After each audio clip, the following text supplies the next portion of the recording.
Hi, I'd like to introduce our homework assignment of studying the dissection video of the shoulder to help you understand why it's so important to study the shoulders and also to help focus your study of dissections.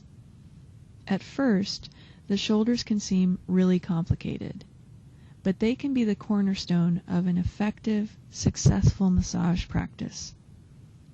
After this little introduction, we'll take a short break to enjoy some taiko drumming and watch some amazing shoulder movements.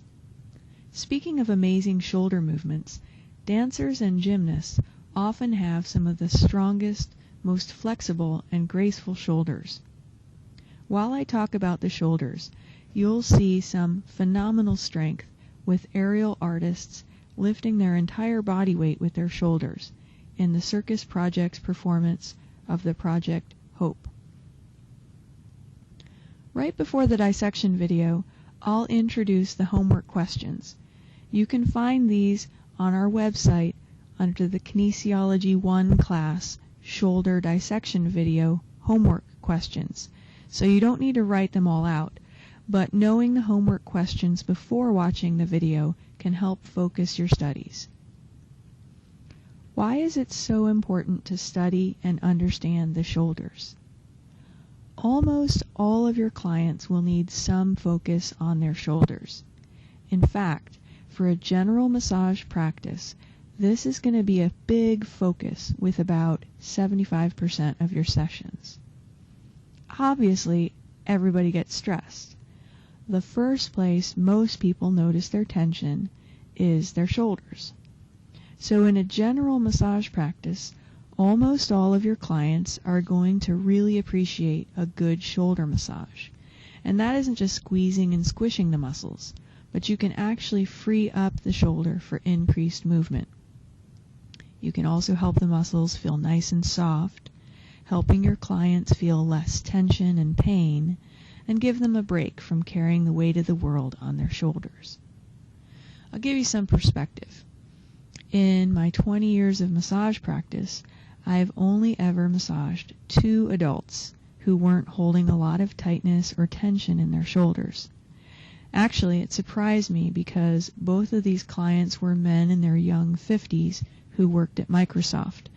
Now, typically, 50-year-olds who work on the computer a lot, well, actually, everybody who works on the computer a lot, tends to hold a lot of tension in their shoulders. But these 2 guys were really physically active, and on the weekends they played really intense basketball. Shoulders are capable of tremendous flexibility and strength. Why do you think they're designed this way? In other words, what do you think the shoulders are designed to do? Well, one way to think about it is to think about what tools we use to get the most work done. What tools do we use to manipulate objects? To grab things, to do things? Right, our hands. Think about all the things our hands can do.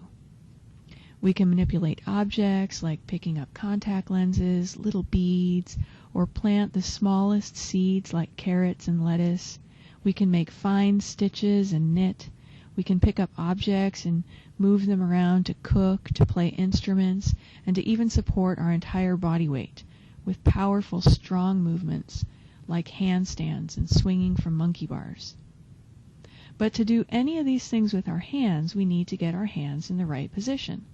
Imagine if our hands were stuck in one position relative to our bodies. Imagine trying to get something out of the back seat of your car if your arms were stuck at your sides. You'd have to wiggle your body around like a fish. Or imagine you had to get something off of a shelf. You'd need a step stool or a ladder. How do we move our hands around to get things done? At first, you might just think about your arms. Sure, our elbows bend and that's very helpful. But keep your upper arms locked tight next to your upper body, keeping your shoulders still as you bend your elbows. Try this movement yourself. Keep your upper arms stuck tight to your upper body and don't move your shoulders. And try to move your hands around when the only thing you can do is move your elbows. How much can you move your hands around? It's pretty limited, right? You're kind of stuck doing a robot. We really need to move our shoulders to get our hands around. Let's check out some of the movements your shoulders do in everyday activities. Go ahead and do the following activities as I talk you through them. Try using your dominant hand, and then try with your other hand. And you can use the hand that you're not moving to feel what your shoulder is doing. First, move your hand around exactly like you would to brush your hair. Run your fingers through your hair like you're brushing your hair. Make sure to get all the areas, the top, the sides, the back. Feel what your shoulder's doing as you're doing that. Now pretend you're putting a belt on. Reach all the way around and put the belt through all of your buckle loops, the front, the sides, the back. Now pretend you're scratching an itch in the middle of your back. Let's say a mosquito got you right between the shoulder blades. As you study the shoulders over the next few weeks, and actually as you deepen your understanding over the next few years, you can come back to this activity to explore shoulder movements during different activities. Move one of your shoulders around as you hold the shoulder with your opposite hand and feel the movements. You can also look in a mirror while you check this out.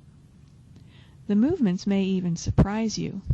For example, you may be surprised how much your clavicle or collarbone moves, not only up and down, but forward and backward, and even a rolling movement. Now, so far I've been talking mostly about the kinds of activities everyone does just to take care of themselves. But flexibility and strength in the shoulders is critical for almost all sports. The shoulders allow a lot of movement. Picture a serve, like in volleyball or tennis, or throwing a baseball. For any sports where people support their whole weight on their hands, it takes tremendous strength in the shoulders, like the still rings in men's gymnastics. Use it or lose it.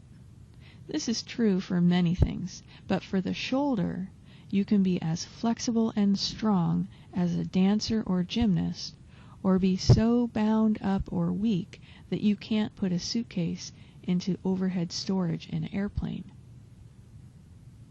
How would you design a shoulder to move the arms around and get your hands in as many positions as possible to get things done?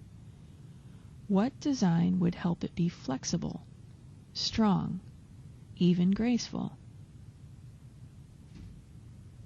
Okay, let's talk about how to study the dissection video. As you watch the dissection video, don't just look for the names of things, but focus on the shapes of things and how the shoulder is designed.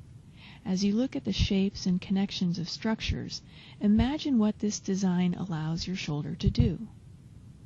You may want to rewind sections or pause to do the movements yourself or to palpate a friend's shoulder. And watch the video more than once. I've watched these dissection videos dozens of times over the years, and every time I watch them, I understand something better.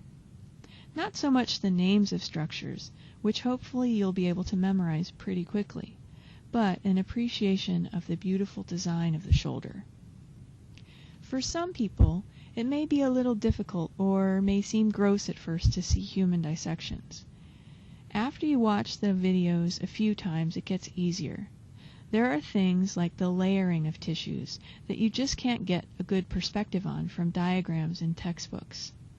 These are the highest quality dissection videos, and they give excellent 3D perspective.